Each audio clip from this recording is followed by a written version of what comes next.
नमस्कार शुभ सकाळ आज मंज कथार आउ गोटे निराट सत कथा जहाँ बहुत लोक जानी नाहंती सेमानंक पाई भोट चोरी प्रसंग हेउची भोट चोरी प्रसंग रे लगातार आज को 6 मास हेब राहुल गांधी विरोधी दल नेता राहुल गांधी बारंबार निर्वाचन कमिशन को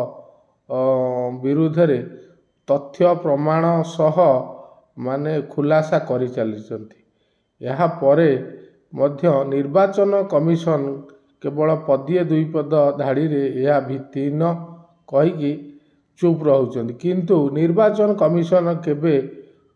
तथ्य प्रमाण सहित राहुल गांधी को जो प्रेस कॉन्फ्रेंस रे रखिथिबा जुक्ति तथ्य को भूल भावे सठिक भावे प्रमाणित करने को केबे चेष्टा करि नाहंती। या भितर बहुत लोक प्रश्न करुचंती जे विरोधी दल नेता सुप्रीम कोर्ट कहीं जाऊना, कहीं सुप्रीम कोर्ट निर्वाचन कमिशन को एग्नेस्ट रे सुप्रीम कोर्ट जाऊना। सेथिपाई मु ए भिडियोटी बनाऊँगी आपण माने समस्ते जानिबा पाई अवगति निमंते मु यह जणाउछि जे 2024 लोकसभा निर्वाचन पूर्व 2023 रे निर्वाचन कमिशन को पाई आमर एनडीए सरकार बा बीजेपी सरकार बा मोदी सरकार गोटे व्यापक परिवर्तन कले निर्वाचन कमिशन को लेकिन जे निर्वाचन कमिशन को विरुद्ध रे कौनसी राजनीतिक दल केस करिपारिबे नाही बा सुप्रीम कोर्ट जाई पारिबे नाही। यही आईनटा जेहेतु से माने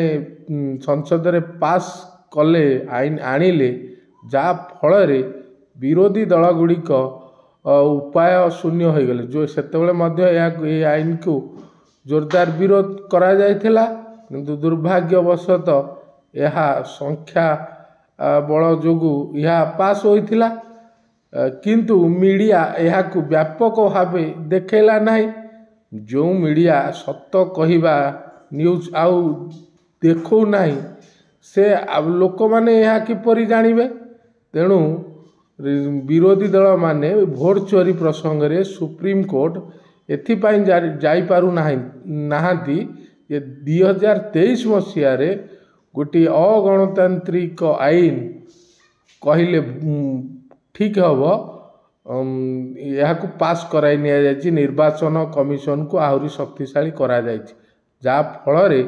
राहुल गांधी की प्रेस कॉन्फ्रेंस करी लोक मानकु सचेतन